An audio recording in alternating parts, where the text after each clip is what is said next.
সিলেটে আইনশৃঙ্খলা বাহিনীর পরিচয়ে অপহৃত বাংলাদেশি বংশোদ্ভূত ব্রিটিশ নাগরিকের খোঁজ মেলেনি 10 দিনেও। তবে পরিবারের সাথে যোগাযোগ করেছেন সেই যুবক। পুলিশের তদন্তেও নানা তথ্য মিলেছে। 2013 সালে যুক্তরাজ্যে স্কুল ছাত্র হত্যায় সন্দেহভাজন দেলোয়ার গ্রেফতারের পর জামিন নিয়ে 2014 সালে বাংলাদেশে পালিয়ে আসেন।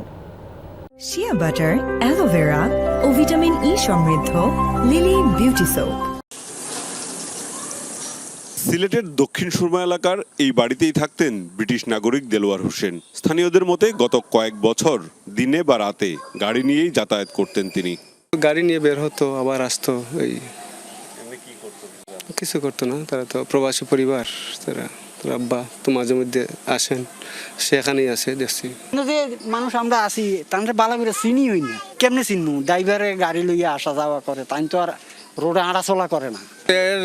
গ্রামের কোনো মানুষের তার সম্পর্ক না, তার বাপ খুব ভালো মানুষ। সবশেষ 2 মে রাতে বাসা থেকে গাড়ি নিয়ে বের হন।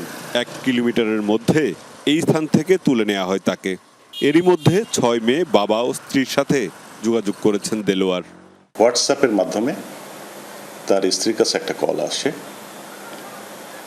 একটা পর্যায়ে স্ত্রীর সাথে কিছু কথোপকথন হয়।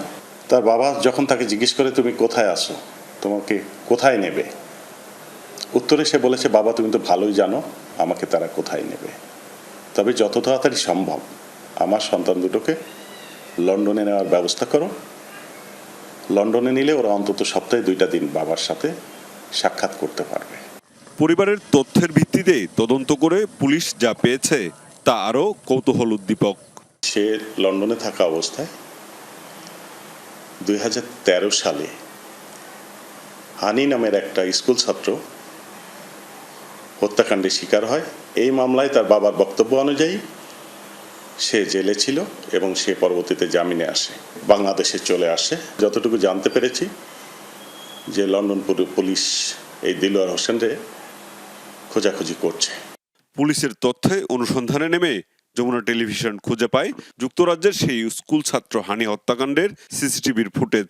দেশটির ডেইলি মেইল পত্রিকার একটি খবরে আটকে যায় চোখ। সেখানেও বলা হচ্ছে বাংলাদেশে পালিয়েছেন দেলোয়ার। পরিবারের সদস্যরা পুলিশকে জানায় 2014 সালে দেশে পালিয়ে আসেন দেলোয়ার। প্রশ্ন হলো বৈধভাবে দেশে আসার তথ্য নেই কেন? তার আত্মীয় স্বজনের ভাষ্য অনুযায়ী দেলোয়ার বাংলাদেশে আসে 2014 সালে, কিন্তু আমরা বিভিন্ন রেকর্ড পর্যালোচনা করে দেখি যে দেলোয়ার সর্বশেষ 2007 সালে বাংলাদেশে এসেছে। তারপরে আর তার কোনো রেকর্ড আমরা পাই নাই। যেহেতু পরিবারের সাথে যোগাযোগ হয়েছে, আমরা আশাবাদী যে খুব দ্রুতই বিষয়টার একটা ফয়সালার দিকে যাবে। এদিকে টোল প্লাজার সিসিটিভির ফুটেজ বিশ্লেষণ করছে পুলিশ, তবে গাড়ির হদিস পাওয়া যায়নি।